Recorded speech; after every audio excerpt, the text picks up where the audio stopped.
Erika Urrutia ha sufrido por mucho tiempo los actos de corrupción. El dinero que sucesivos gobiernos debieron destinar a planes de ayuda social no estaba ahí. Alguien se lo había llevado. Se esforzó cada día de su vida, pero no pudo salir adelante. A cada paso le quitaban la esperanza. Erika vivió la era de corrupción instalada desde que el Ecuador volvió a la democracia. Estas son las casas donde hoy vamos a salir. Aquí, esta es mi casa. Aquí donde ya salió mi otro hermano, que ya salió. Y aquí viven muchas otras familias que van a ser reubicadas también.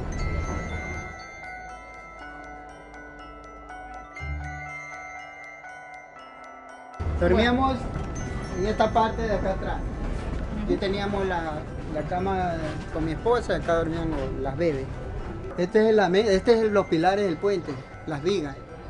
Sí, caía bastante agua y nos mojábamos, ya por lo cual tuvimos que cambiar los cuartos allá, como le dijo mi esposa.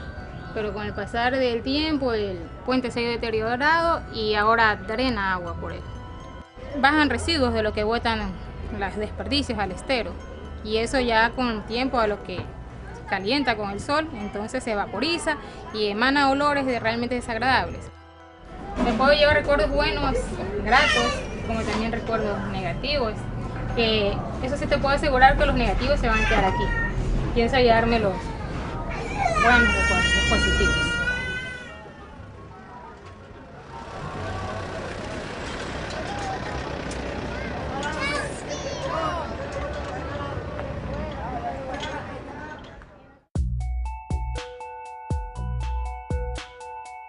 Y yo había planteado algún momento, lo dije en una de mis primeras intervenciones públicas, poco después del 16 de julio, que yo creía que en aquellos casos en que hubiese duda, debía verificarse si el contagio real de los votos representa el acta. En 1978, el país recuperó su democracia, pero la frágil nueva edad de la nación se ensució enseguida con una actitud de corrupción política. El candidato perdedor denuncia un fraude. Más importante era su carrera política que la fortaleza de la naciente democracia. El fraude, ¿a favor de quién? Porque triunfamos los sectores populares, quienes expresamos categóricamente nuestro rechazo a una posición determinada. Y toda la campaña de infamias en el país que se han producido. Creo que tenemos que tener un poco de sindéresis en el Ecuador, porque este país está repleto de adjetivos en materia política. Y es muy fácil sembrar por el sendero de la duda el camino hacia la burla más sangrienta de las aspiraciones populares. Jaime Roldós Aguilera se posesionó como presidente. El primer mandatario murió en un accidente en el avión presidencial cerca de Loja, evento que no se clarificó totalmente. Nunca hubo una versión definitiva de los hechos. Las investigaciones fueron confusas. A la justicia se le pasó por las narices un probable caso de magnicidio. Le sucedió su vicepresidente Osvaldo Hurtado Larrea. Tras el desastre aéreo, vino el desastre nacional. El presidente Hurtado tomó las deudas en dólares de los empresarios privados y las convirtió en sucres, la moneda nacional que era más débil que el dólar. En ese cambio de monedas se esfumaron miles de millones de dólares. Yo no puedo crear mediante métodos mágicos dinero para distribuirlo entre todo el pueblo ecuatoriano. Una serie de empresarios y de gentes del país se habían endeudado en dólares en el exterior y luego empezaron a presionar al gobierno para que se hiciera cargo de la deuda.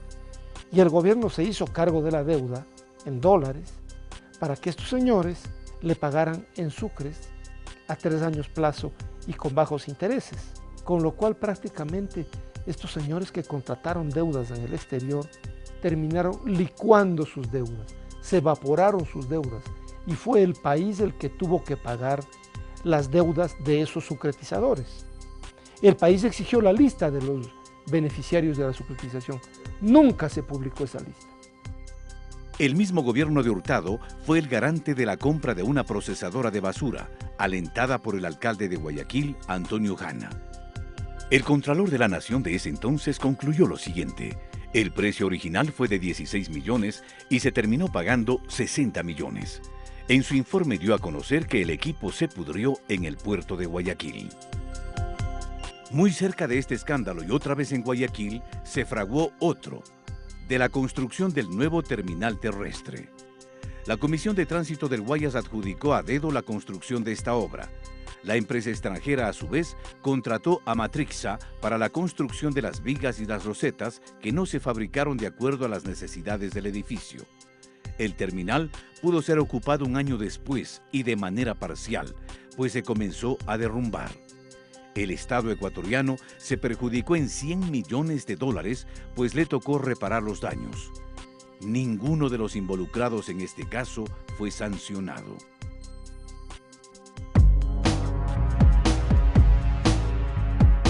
Bueno, para decirle la verdad que cuando esta niña nació, ella nació en El Salado, donde había agua bastante, ahí en las Malvinas. Y eso era agua. Era agua, Guayaquil era pura agua. ¿Para qué vamos a decir? Guayaquil, baluarte social cristiano, es una ciudad de grandes contrastes. Erika nació ahí en el año de 1984. ¡Juro ante Dios y ante la patria que jamás os traicionaré! Un problema inmenso, la basura. Y un caso de corrupción aún más grande. Se compran 350 carros recolectores con un sobreprecio de $7.000 por cada recolector. El acusado, Jofre Torbay, secretario del presidente León Febres Cordero, huyó del país y el juicio prescribió.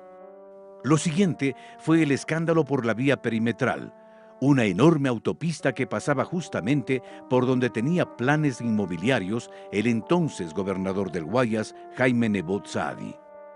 En la década de los 80 hubo mucho más. Se desató una escaramuza armada entre la Fuerza Aérea y el Ejército, debido a la compra de un avión del fabricante Fokker para que sea operado por TAME en la ruta Quito-Loja. En ese negocio también fue denunciado un sobreprecio.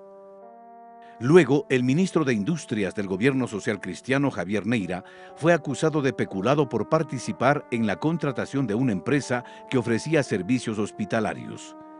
El caso Equa Hospital terminó como otros. El acusado huía a Miami y esperaba que prescriba el proceso. De igual manera, el presidente social cristiano, su yerno Miguel Orellana y el israelita Ran Gassit fueron procesados por pagos indebidos de $150.000 que supuestamente fueron usados para la lucha contra la guerrilla. En 1979, cuando se inició la democracia ecuatoriana, hubo muchas esperanzas de que por fin iríamos a una sociedad y a un país mejores. ¿Qué pasó en el camino? Décadas de los 80 y los 90 se construye un modelo empresarial de desarrollo inspirado en los principios del mercado libre, la empresa privada abierta, etc., que condujo a un deterioro de las condiciones de vida y de trabajo de la población y que alimentó la corrupción en el país. Los roldosistas insultaron a los dignos. Dajig intentó protestar. Momentos en que el diputado roldosista Villamagua lanzó un cenicero contra aquel. Señor, que vean los medios de comunicación. Señor, que vean lo que me han hecho. Para 1986, el Congreso se ganó el nombre de circo. Los diputados no debaten, no piensan. Entre socialcristianos y roldosistas resuelven las cosas a insultos y empellones. Con la justicia rodeada por armas, la corrupción va y viene y pisotea a los ciudadanos. Es posible, señores, que los socialcristianos y el PRE hagan esto. ¿Quién fue, doctor? ¿Quién fue? Jacobo Bucaram. ¿Y el que lanzó el cenicero? Fue el diputado Villamagua contra el diputado Dajig. Y por decir eso, para que se detenga la violencia, me hacen esto. No es justo, señores. Lo que pasa es que se juegan intereses económicos muy grandes. Y eso es lo que en este momento ellos tratan de imponer. Una amnistía que no tiene los votos. El 31 de agosto de 1990, el entonces diputado Jaime Nebot respondió así ante los argumentos dichos en su contra por parte de otro legislador. Ven para mearte, insecto, hijo. No puedo pegarte, tengo que mearte. Ven para mearte, hijo. Maricón. Raúl Patiño, no te metas, tú eres decente. No te metas. No te insultar. No puedes insultar aquí, pues. Rata.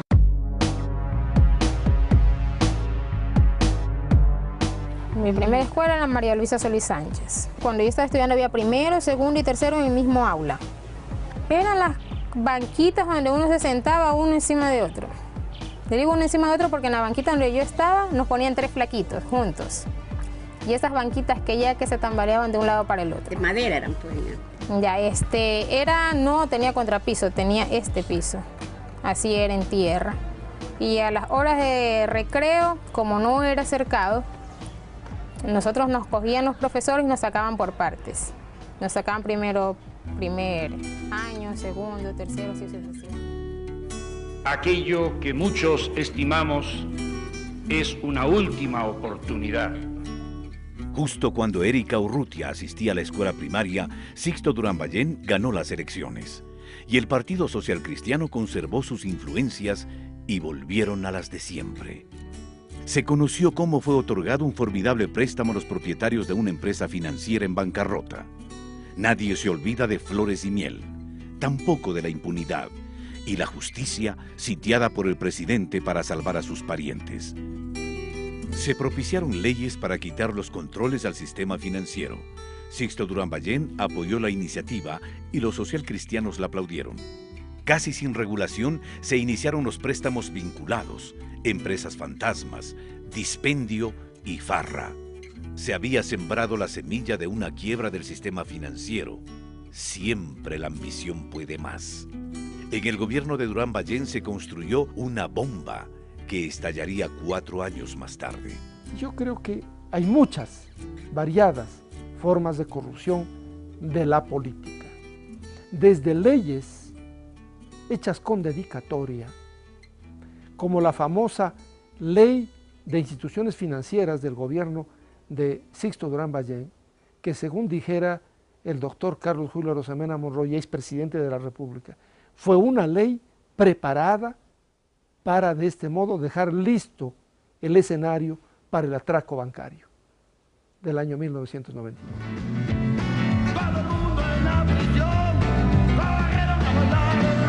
El arribo del roldosista Abdalá Bucaram Ortiz añade colorido, música y baile a una tragedia vergonzante. Al presidente le tildaron de loco, 6 meses de ingobernabilidad y bochorno, medio año de rechazo ciudadano a un gobierno fallido que finalmente nunca logró despegar. La mochila escolar se ha convertido en uno de los grandes atracos en los que, utilizando a la niñez y a la educación como pretexto, se habría perjudicado al pueblo ecuatoriano en millones de dólares. Quienes debían dar útiles escolares a los niños ecuatorianos lo hicieron con mal uso de fondos públicos. Y otra vez la educación. Se dijo que la red Peñaranda fue parte de una telaraña de contactos entre el gobierno, el Congreso y una empresa que proveyó de equipamiento para los colegios del Ecuador. Nunca se determinó la magnitud del sobreprecio, pero 17 diputados fueron destituidos por este escándalo. Todo parecía ser un asalto a mano armada a las aduanas. Todo olía a protección del sillón presidencial. Dejando la democracia rebajada al nivel de vergüenza, el gran protagonista simplemente se mandó a cambiar y esa misma tarde voló para no volver. Abdalá Bucaram abandona el país en las primeras horas de la tarde. Así como para los historiadores, el gobierno de Ignacio de Veintemilla en el siglo XIX es, por llamarlo así, el más corrupto de la época. No hay duda que en el siglo XX algunos gobernantes pasarán como los más corruptos en la historia ecuatoriana. Y en la fase constitucional siempre se tendrá por miras lo que ocurría en aquel escandaloso gobierno que presidía Abdalá Bucaram. ¿Qué pasaba por entonces? Bueno, la ciudadanía olvida muchas cosas, pero hay que recordar esos hechos a fin de tener en cuenta que, comparativamente hablando, abatir la corrupción también implica decisiones políticas, por más que éstas sean bien difíciles para solucionar el tema. El siguiente presidente es interino, Fabián Alarcón Rivera y su inseparable edecán, Lucio Gutiérrez. Alarcón era uno de los 2 diputados del partido alfarista y logró los votos suficientes para ser presidente. ¿Qué ofreció a cambio? Con una elección tan torcida, Fabián Alarcón pasó a ser parte del top 10 corrupto. Lo hace con el caso Andrade Gutiérrez. la Contraloría General de la Nación inició un proceso debido al pago de un dinero que la institución consideró que no se debía cancelar. La acusación fue recogida por la justicia y meses después fue sobreseído. Usted preside la República en una etapa de profundos cambios institucionales. Sin contar con las andanzas de César Verduga, su hombre de confianza, quien fue acusado de haberse apropiado de fondos secretos. Se inició el juicio y el acusado salió del país. Y las de su hermano Franklin, involucrado en múltiples denuncias de las memorables raterías de la Garita 3, un prolijo sistema de extorsión que afectó a los usuarios de los choferes de la terminal terrestre de Guayaquil. No olvidemos que en este gobierno tan breve y tan corrupto se produjeron las masivas importaciones de ropa usada y el robo de las ayudas internacionales llegadas para los damnificados del fenómeno del Niño. Realmente, si queremos hacer una historia de la corrupción en el país, tendríamos que escribir una obra en muchos tomos. Yamil Maguad pagó rápido sus culpas. Los banqueros le financiaron su candidatura. Pronto muchos de los bancos se quedaron sin dinero. Nadie controlaba y nadie pagaba los préstamos. El gobierno comienza a firmar cheques para tratar de salvarles. Un presidente de la República defendiendo a los banqueros y aliado al alcalde de Guayaquil, León Febres Cordero, del mismo Partido Social Cristiano de siempre. Juntos dijeron que los bancos eran puros y castos y defendieron a los banqueros. Y de tecnócratas, ustedes me conocen. Yo no me ahuevo jamás. El colapso, acunado en el gobierno de Durán Ballén, estalla y es imparable. La banca colaboró con millonarias cantidades en dólares para la campaña de Maguad. Y eso explica por qué Maguad luego toleró y encubrió a la banca en todos sus desafueros que llevaron hasta la quiebra bancaria sucesiva de tantos bancos, porque él estaba en deuda con esos bancos que le habían financiado la campaña. El gobierno jamás va a incautar, jamás va a confiscar las cuentas de nadie. No tenemos ni para comer ni para una taza de leche, señor. Tengo yo muchos hijos y no tengo ya que darles güey. Yo solo lo que vivía es de los intereses. Se abran las cuentas y los niños todos afanosos. Hacen abrir las cuentas y ilusionados y ahora van a perder todo, no es justo. Sí, todos mis ahorritos que tenía yo para vivir. El feriado bancario es inevitable. Congela los ahorros y luego se asesina al sucre, la moneda nacional.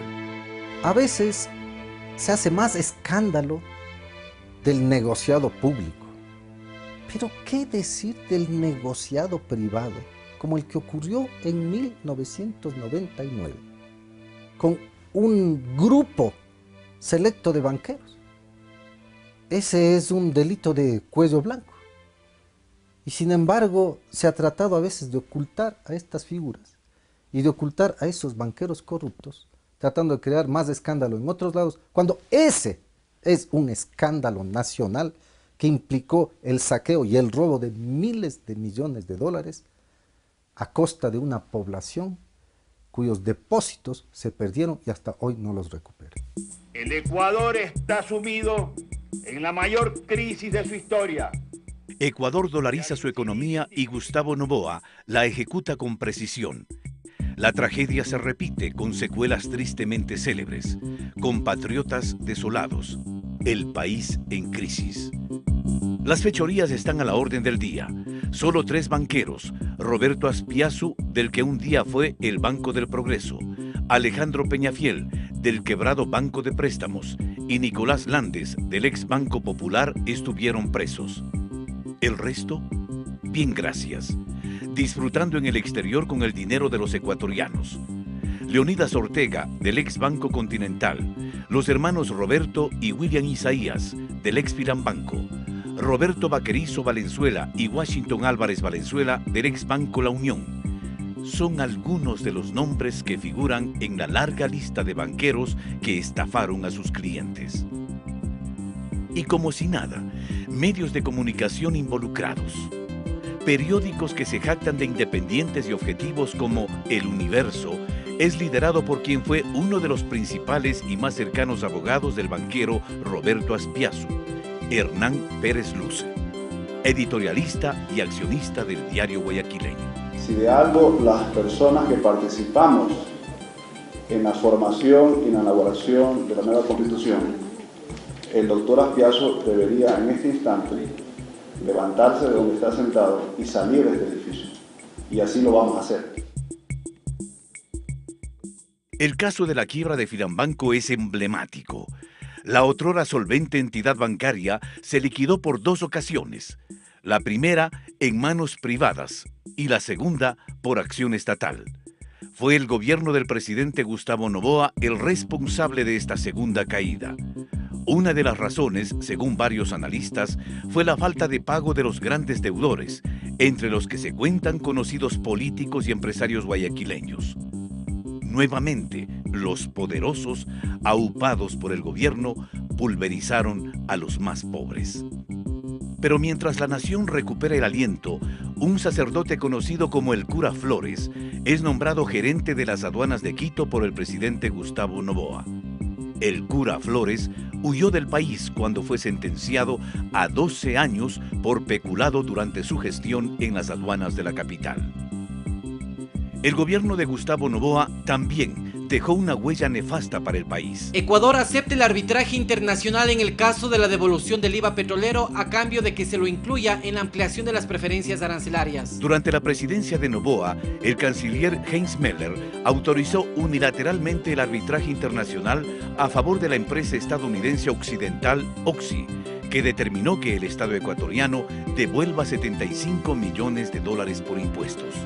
Hoy día el presidente está firmando el decreto de 0 aranceles para importación de materia prima, insumos... 6 meses después de terminar su gobierno fue acusado por el, en ese entonces, diputado socialcristiano León Febres Cordero de ocasionar perjuicios al país por $9.000 millones en el proceso de reprogramación de la deuda externa en julio del año 2000. Noboa, entonces, decidió salir del país para refugiarse en República Dominicana. ¿Cuándo viaja? Donde permaneció 2 años. Aquí está nuestra única esperanza. Aquí está nuestro candidato presidencial, el candidato del pueblo, Lucio Gutiérrez, con ustedes, compañeros, compatriotas. Vamos a sacar el número 3 y bum, bum, bum contra la corrupción. Bum, bum, bum contra la corrupción, y con esto les vamos a cortar los dedos y las uñas a los corruptos. El 15 de enero del 2003, el golpista Lucio Gutiérrez empieza traicionando uno de sus principales ofrecimientos de campaña: terminar con la corrupción. Según datos publicados en el diario Hoy, el 1 de enero de 2005, durante el primer año y medio de gobierno se había hecho público al menos 50 actos de corrupción que involucraban directamente a instituciones que dependían del gobierno central. Con fecha 25 de octubre del 2000, el coronel Lucio Gutiérrez remite una fraternal carta al comandante Hugo Chávez Frías, presidente de Venezuela, a quien le envía efusivos abrazos y le expresa su admiración. Sabemos de sus grandes ejecutorias y estamos orgullosos de un líder latinoamericano que sintetiza la verdadera filosofía e ideología bolivariana. Es decir, que está reivindicándose nuestra historia con usted en la presidencia de esa gloriosa Venezuela, dice Gutiérrez, quien no solo adula al mandatario venezolano, sino que se esmera en alabar al comandante cubano Fidel Castro, a quien califica como un hombre que se ha constituido en ejemplo de la defensa de la dignidad, autoestima, orgullo y soberanía de nuestros pueblos. Poco después, Gutiérrez, el camaleón, aliado de los socialcristianos y Pachacuti, se declara un servidor incondicional de George Bush, expresidente de Estados Unidos. El señor presidente Bush está muy abierto y muy dispuesto y muy preocupado por la situación de pobreza que existe en el Ecuador. Nosotros le hemos dicho que queremos convertirnos en el mejor amigo y aliado de los Estados Unidos. De nada le sirvió al militar golpista cambiar su traje safari por el de civil, ni pedir con insistencia a los periodistas que dejen de llamarlo coronel y que le digan ingeniero. El pueblo no come cuentos. La traición no cambia de vestimenta, como tampoco la incoherencia ni la falsedad. Hemos colocado una piedra. Si todos los ecuatorianos colocaríamos una piedra, tendríamos 13 millones de piedras. Y si todos los días haríamos este trabajo, todos los días tendríamos una inmensa cantidad de piedras. Las visas a ciudadanos chinos a través de sistemas dudosos se sumó a la intervención en el Tribunal Electoral y sobre todo el reemplazo de los magistrados de la Corte Suprema de Justicia. ¡Pichi fuera!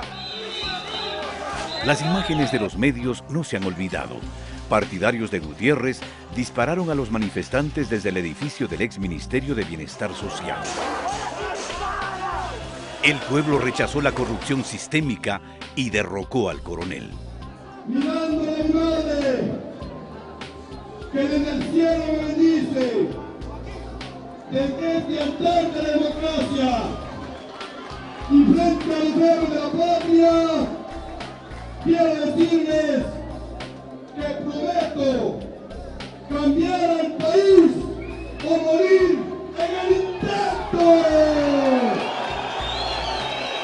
Ahí va a elevarse el helicóptero, señores. Se va Gutiérrez. Se va Lucio Gutiérrez. Señores, un helicóptero del ejército ecuatoriano le ha sacado del Palacio de Carondelet. En esta imagen se aprecia a Gutiérrez corriendo despavorido de vuelta al helicóptero. Al intentar subir, la desesperación lo hace resbalar. Prohibido olvidar. Osvaldo Hurtado, sucretización.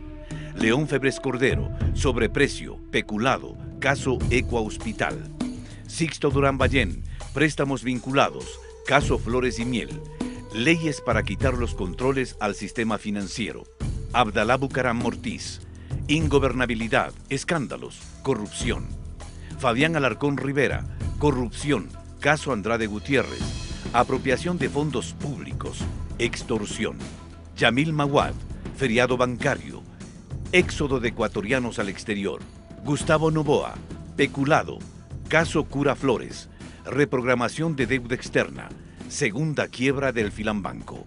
Lucio Gutiérrez, corrupción, nepotismo, pichicorte.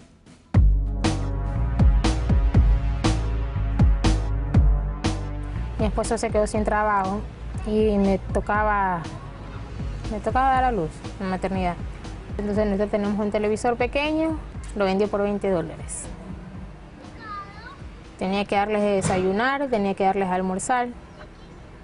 Y para colmo, estaba embarazada y me tocaba un chequeo, tomarme una ecografía. Dinero que no me alcanzó. Me sentí la mujer más infeliz.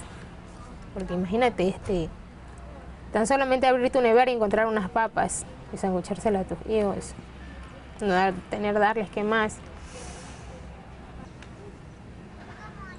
Pero me sentí incapaz de poder ser madre.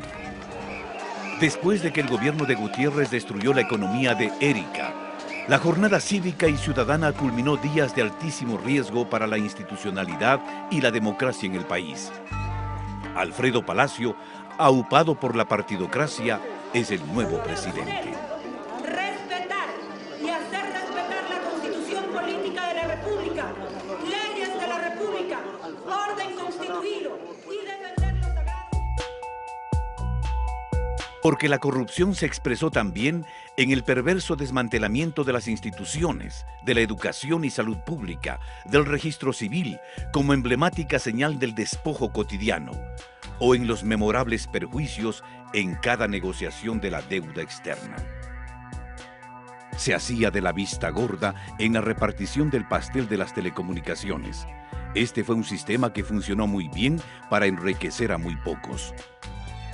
Se llegó al extremo de tratar de privatizar los correos por la miseria de $15.000 al mes. Hasta ahora es difícil conocer hasta dónde llegaron los tentáculos de la corrupción. Tanto se ha metido la corrupción en la esencia del Estado ecuatoriano que quienes antes fueron procesados ahora dan lecciones de moral. Y ciertos medios las replican sin vergüenza ni beneficio de inventario. Basta que algún descalificado aventure acusaciones que logra atención mediática. Así, la partidocracia pretende crear la idea de que este es un gobierno corrupto. La gestión transparente no tapa los casos denunciados ni esconderá nada. Se acabó el amarre, el cambio de favores y complicidades. Yo pienso que el Ecuador debe en serio plantearse que este gobierno que dijo que iba a ser de manos limpias y corazón ardiente, no lo es. Ya son demasiados los actos de corrupción graves que existen en esta administración. Existen 8.000 denuncias de corrupción de este gobierno que no han sido tramitadas. Los ecuatorianos no somos comunistas ni extrema izquierda, una extrema izquierda trasnochada que se quiere tomar este país. Realmente el cinismo de Rafael Correa no tiene límites. Yo, en cambio, me comprometo a demostrarle a usted, Rafael Correa, y a todo el pueblo ecuatoriano, no menos de 10 actos de corrupción que usted, Rafael Correa, protege. Si entre 1979 y 2006 se fue construyendo un sistema económico al servicio de élites ricas, se fue desinstitucionalizando al Estado, decayeron las condiciones de vida y de trabajo de la población. Esa clase política y esos profesionales de la economía y de la cultura política del pasado, comprometidos con esa situación, no pueden ahora darnos ejemplo de lo que hay que hacer en el país. El país entero lo que debe reconocer es quiénes fueron aquellos que construyeron ese viejo sistema que hoy tratamos de superar, y entonces no puede ser que ellos vengan y nos den lecciones para el presente. Este país, reventado por sus propios custodios, esta nación sistemáticamente esquilmada en directo perjuicio de sus más sencillos y desprotegidos habitantes, es el Ecuador que día a día transforma la revolución ciudadana. Ella va a estar en el programa Joaquín Gallegos Lara, ¿no? Sí, también ya. ¿Quién sabe lo que es el programa? Ya se lo va a ser muy bueno. Ya lo explicó ya. Vas a recibir un sueldo básico, pero para que te quedes en la casita cuidándote. La nuestra es la revolución de los oprimidos, de aquellos que fueron silenciados y entristecidos por élites perversas. Es la revolución de los marginados de toda la vida. En definitiva, nuestra revolución es de quienes son el motor de la historia, los seres humanos, que jamás volverán a ser víctimas en nuestro país de la maquinaria neoliberal y del capitalismo salvaje. Cuando el Ecuador vive una nueva era, la revolución ciudadana la enfrenta y actúa con orden y valentía.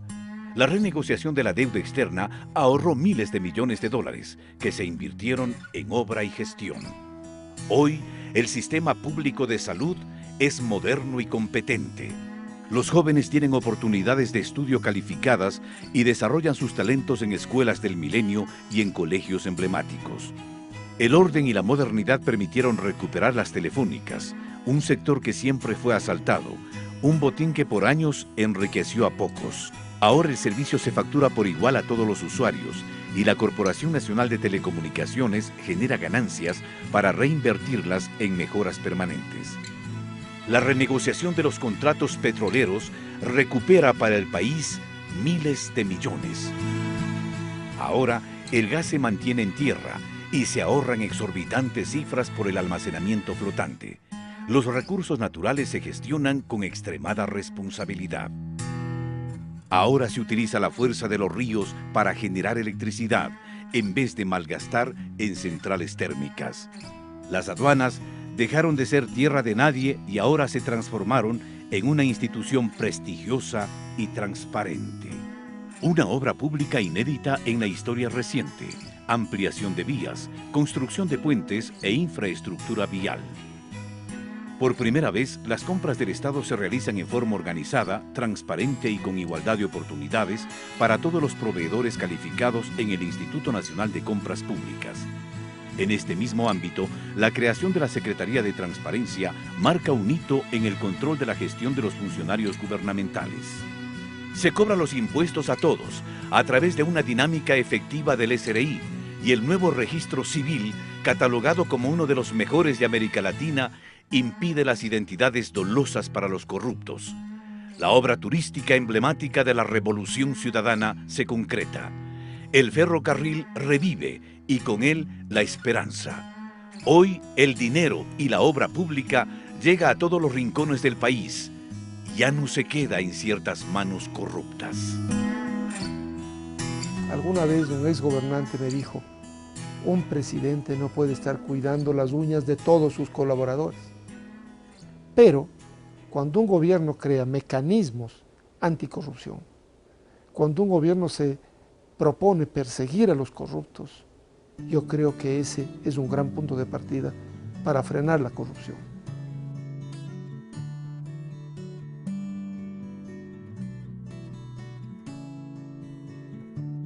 Es sin duda una revolución ética que lucha frontal y radicalmente contra la corrupción y ejecuta una gestión transparente de la administración pública.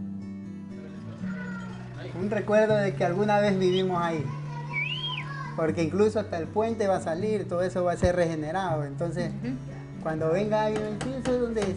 Este era el puente de la A, le voy a decir. El puente de la A, y aquí vivía yo.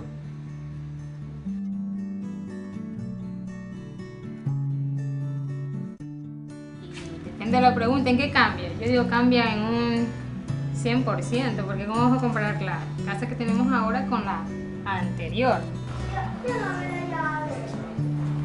Con la Revolución Ciudadana nuestra vida ha cambiado, que nuestros hijos puedan tener una educación de calidad, más de la que nos brindan los profesores que ya se encuentran ahí, porque basta que con ellos nos den esas ganas y ese entusiasmo de que los pelados quieran estudiar día a día. Fueron 33 años de nada, de vacíos, de abusos y corrupción. Toma tiempo rehacer tanta desidia, pero es el compromiso. Hoy Erika habita en una casa llena de luz y esperanza. La Revolución Ciudadana seguirá firme por esta vía y seguirá luchando por conseguir esta, nuestra patria equitativa, la que todos queremos y merecemos.